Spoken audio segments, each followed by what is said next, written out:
Assalamualaikum warahmatullahi wabarakatuh. Waalaikumsalam warahmatullahi wabarakatuh. Apa kabar teman-teman semua? Saat ini saya kembali bersama dengan pemerhati politik dan kebangsaan Bapak Rizal Fadila. Apa kabar Pak? Baik, alhamdulillah Pak Rahman. Alhamdulillah. Siap.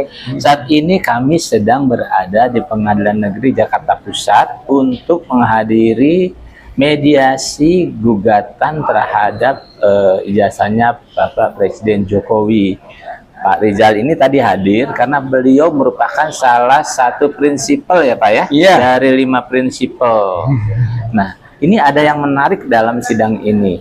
Nah, karena pada sidang ketiga itu Pak Jokowi sebagai tergugat 1 ya Pak ya. Terus satu ya. Tidak juga memberikan surat kuasa yang bertanda tangan basah kepada kuasa hukumnya ya. Nah, pada sidang ketiga majelis hakim itu kabur. Ya. Nah, kabur. Nah, tapi kemudian pada sidang keempat tiba-tiba sudah masuk ke mediasi ya Pak ya. Dan begitu juga pada sidang kelima ini mediasi lagi. Ini ada suatu kejanggalan ya Pak ya. Nah, sebagai seorang prinsipal dan juga beliau ini juga seorang sarjana hukum, pakar hukum sebetulnya. Jadi kita mau tahu nih sebetulnya kenapa kok bisa di satu sisi secara administratif ya Pak ya, secara administratif itu belum lengkap tetapi pengadilan sudah masuk ke mediasi. Gimana menurut Bapak? Ya, saya kira tadi juga waktu mediasi ya saya dan teman-teman sampaikan bahwa mediasi ini nggak sah. Nggak sah ya. Secara hukum gitu kan. Karena kapan ditetapkannya mediasi ini? Iya, karena hakim waktu itu kabur gitu aja. Kabur kan, pergi, nggak menentukan agenda apa berikutnya, gitu kan. Nah ternyata tiba-tiba ada panggilan mediasi. Banyak yang nggak hadir kan, saya juga nggak hadir. Bapak waktu itu panggilan lewat mana Pak? Lewat apa? Diberitahu oleh Pak Damai Lubis. Ini hari itu juga. Ya nggak mungkin Bang, saya datang. Iya, gitu sidang kan. minggu lalu ya. Ternyata Bang Lubis juga nggak datang. Nggak datang, iya betul. Ini hanya Bang Egy dan siapa gitu kan, Bang Azam kalau salah. Ya, Bang Egy, Bang Azam sama Pak Muslim.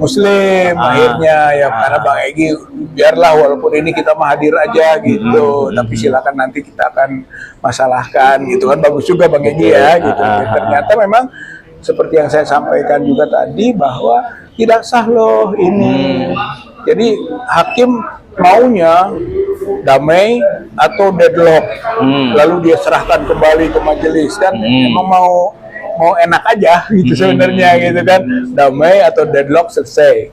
Tapi kita bilang bukan soal deadlocknya, bukan tidak sepakatnya, memang lembaga mediasinya sendiri nggak sah kan gitu. Artinya kalau sebelum Jokowi memberikan kuasa hukum tanda tangan basah, memang nggak boleh dulu mediasi. Jadi dua hal gitu. Dua hal. Hal ke satu, penetapan bahwa itu agenda mediasi dari mana, kan tidak pernah diputuskan. Betul. Satu itu, sehingga ujung-ujung mediasi nggak sah.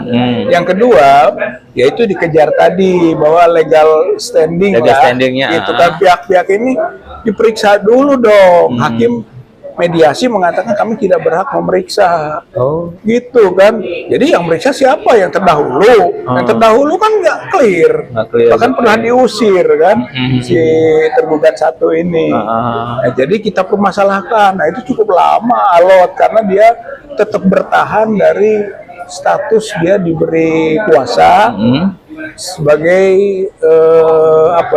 bagian tim Kejaksaan Agung.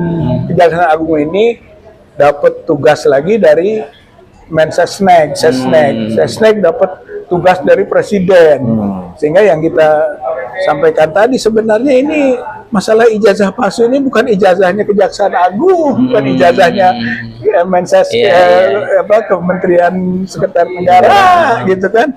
Tapi Jokowi, harusnya Jokowi langsung kepada kuasa hukum, bukan pengacara negara. Karena tergugatnya adalah Jokowi. Tergugatnya Jokowi dan lihat ijazahnya, ijazah Jokowi. Ijazah Jokowi. Jadi seharusnya nggak perlu ada penugasan dari Mensesnek. Nggak perlu, Kejaksaan Agung nggak perlu itu. Bahkan itulah yang kita sebut salah. Salah ya. Dia bertahan, ini aturan kami. Tapi kita bilang aturan hukum acara perdata gimana?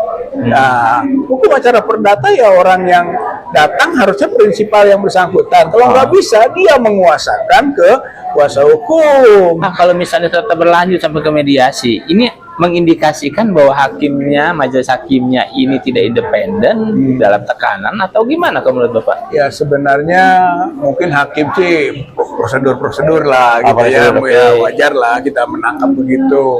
Soal tekanan dan sebagainya memang itu asumsi kan, bisa dibuktikan walaupun indikasinya ada, tapi sulit dibuktikan. Tapi taruhlah di prosedur aja udah nggak bener, gitu Pak. Yang kita luruskan itu prosedur hukumnya, gitu kan, bahwa mediasi ini nggak sah. Harusnya kembalikan dulu ke ketua pengadilan negeri pusat, karena kita mohon supaya ada penggantian majelis hakim. Hakim kemarin tidak kompeten, bahkan sudah kita laporkan itu ke Komisi Yudisial, majelis hakim, karena tidak kompeten. Ini menyangkut perilaku hakim. Bagaimana bisa memproses persidangan dengan cara seperti ini, kan gitu, yang disebut kabur itu, Wah, itu melanggar etik. Bahkan ada sebutan di antara kita malah contempt of court, gitu kan, penistaan pengadilan. Sampai ke situlah orangnya kita adukan ke Komisi Yudisial. Artinya bahwa seharusnya kompetensi sekarangnya adanya di ketua pengadilan negeri. Nah, makanya Pak, dengan sementara karena belum juga menerima surat kuasa bertangan basah, kan yang kuasa hukumnya itu belum punya legal standing. Belum kalau bisa mengikuti kita, belum bisa. Makanya yang kita sebut dia nggak berhak loh. Dulu aja diusir dong. Bahkan sampai bahasa, oke kita terima mediasi ini, asal tergugat satu yang nggak sah ini keluar. Berarti ini kesalahan siapa nih kalau sampai legal standingnya belum ada tapi sudah masuk ke mediasi? Ketua pengadilan negeri. Seharusnya kalau menurut saya nih, harusnya ketua pengadilan negeri menetapkan dulu majelis hakim yang baru, atau kalau yang lama ditetapkan lagi, karena itu ada kevakuman. Setelah dia pergi itu vakum. Maka apakah ditetapkan lagi di majelisnya atau yang sesuai tuntutan kita, majelis hakimnya baru, lalu si majelis hakim baru bersidang, panggil lagi semua, gitu kan. Kemudian di situ baru agendanya berikut adalah mediasi. Pak, kalau tadi majelis hakimnya sudah diadukan ke Komisi Yudisial, kalau ketua pengadilannya kira-kira akan diadukan juga nggak nih? Akan kita adukan. Tadi salah satu di antara kita juga gitu kan menyatakan bahwa ini harus diawasi gitu kan, diperiksa oleh hakim Mahkamah Agung. Jadi karena ini institusi peradilan, gitu kan, puncak peradilan dan pengawasannya ada pada Mahkamah Agung. Jadi kita sampaikan, ini melalui nanti kuasa hukum, gitu kan, ya kita akan mengadukan ke Mahkamah Agung. Terjadi dalam tanda kutip saya sebut tadi skandal hukum di Pengadilan Negeri Jakarta Pusat. Iya. Kalau mediasinya sendiri tadi gimana Pak Jalan? Ya mediasinya sebetulnya dia sebut awalnya deadlock. Kita tidak sepakat ya, gitu kan. Silakan tanda tangan ketidaksepakatan. Saya keberatan, gitu kan. Kita nggak menandatangani itu, bahwa ini bukan soal sepakat tidak sepakat. Ini majelisnya sendiri nggak sah, gitu kan. Saya akhirnya turun jalan tengah lah. Sekali lagi katanya begitu, tapi sekali lagi itu sudah menentukan lah, gitu kan, karena mediasi itu menurut aturannya sebulan. Persyaratan yang diajukan untuk bisa mediasi sekali lagi apa dari pihak kita terduga? Minta awal tadi juga, kalau sekarang ijazah aslinya kan kekeh dia kan, saya kuasa lah dari Pak Jokowi, meskipun nggak punya melalui media-media begitu ya, itu kan oke lah, kita akan terima dan akan dipertimbangkan kelanjutannya. Tunjukkan sekarang juga, ini kan forum, betul. Gitu kan, tunjukkan sekarang juga ijazah aslinya. Nggak ada, Pak. Gitu. Dia seperti mau mengeluarkan, tapi kata temannya ada di situ mau mengeluarkan yang fotokopian. Gitu. Jadi akhirnya ketika kita dipertegas itu oleh hakim mediasi, ijazah asli katanya gitu kan. Kata hakimnya. Kata dia, kok kami akan bicarakan dulu, katanya gitu kan, bagaimana kelanjutannya, bagaimana juga pembuktiannya gitu kan. Hanya kami minta mana resume tuntutannya gitu dan sebagainya dalam mediasi ini. Jadi seperti mengulur waktu. Tapi sebenarnya dia tidak punya saat itu juga, padahal kita sudah tantang itu. Oke, mediasi ini kita nyatakan sah, gitu kan, sepakat kita. Asal tunjukin yang asli ijazahnya, kan punya kewenangan membawa. Betul. Nggak ada Pak Rahman, nggak ada Pak Rahman. Iya. Itu persoalan yang serius jadinya. Jadi yang ketiga, soal ijazahnya nggak ada. Memang nggak ada. Makanya dia nggak kunjung ngasih. Makanya nggak langsung surat kuasa langsung, karena dia sebetulnya punya, nggak mungkin ini nggak ada. Kalau ada mah nggak sulit-sulit amat. Nggak sulit-sulit amat. Gitu. Coba bandingin sama Gibran. Iya. Oh, ditunjukin langsung kan? Walaupun sertifikat. Iya. Itu hampir sama sertifikat. Kita dihargai di panitia HUT 17 Agustus. Bener punya itu kan, bukan nggak punya, cuman apa statusnya kan dimasalahkan itu. Ada yang menyebut D1, bahkan dari Kementerian Dikbud itu setingkat SMK, tapi kan itu adalah sekolah persiapan menuju universitas. Bagaimana setingkat SMK? Iya, Pak, ini kan sidangnya perdata ya. Nah, kalau misalnya ijazahnya nggak bisa dikunjung juga diperlihatkan, kemudian juga nggak ada sampai sidang selanjutnya juga, misalnya nggak ada surat tugas secara langsung dari Pak Jokowi ke kuasa hukumnya, sebaiknya pengadilan ngapain, Pak? Pengadilan memutuskan ya, maksudnya gitu kan, bahwa gugatan kita diterima dan gugatan kita dikabulkan. Dan ijazah Pak Jokowi dinyatakan palsu gitu. Dinyatakan palsu, bahwa dia tidak punya ijazah, dan ijazah pun palsu. Ada dua kemungkinan kan, poin-poin itu tidak punya ijazah atau ijazah palsu. Kemudian ada permohonan kita MPR bersidang, gitu kan, untuk memberhentikan Jokowi. Jadi itu permohonan kita itu. Berarti kalau dia kalah, diadendumnya ya? Ininya apa? Petitum. Petitum. Jadi tuntutan kita. Nah, tuntutan kita jelas gitu, bahwa kalau kalah ya udah. Kalau saya ada tuntutan material berapa sih? Ada tuntutan material ada. Itu soal Pak Bambang Tri kan, penggugat prinsipal 1. Itu 10 triliun. 10 triliun. Kemudian itu mah dalam rangka tekanan bahwa orang tuh dianiaya begini sih. Kayak gitu, wajar dong. Petitum keduanya? Petitum kedua soal yang kita selain dari Pak Bambang Tri, itu hanya 20.000. 20.000, oke. Petitum ketiganya? Hanya 2 meter. Kalau yang petitum ketiga itu tadi gitu kan, dinyatakan tidak sah, tidak punya ijazah atau ijazahnya palsu gitu kan. 4-nya MPR bersidang untuk memberhentikan gitu kan. Tapi dengan keputusan itu kita bisa membawa ke pidana. Karena jadi ada aspek tata negara tadi ya kan, dengan tuntutan kita dikabul, MPR bersidang, berarti kan itu proses tata negara, pemakzulan. Tapi yang kedua, ini pemalsuan ijazah, pemalsuan dokumen.